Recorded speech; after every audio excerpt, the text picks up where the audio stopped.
Ayan, magpamahan si Lola.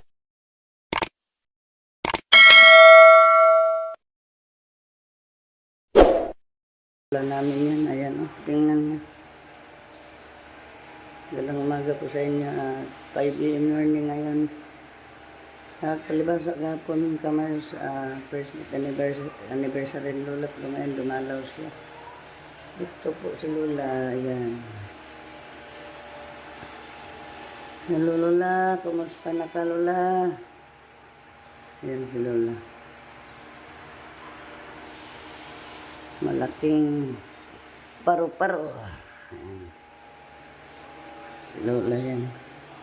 At doon yan siya dumaan sa bintana. Doon. Kasi hindi ko doon sinarado dito sa bintana ito. Ayan. Hindi ko yan sinara. At kanina lalabas.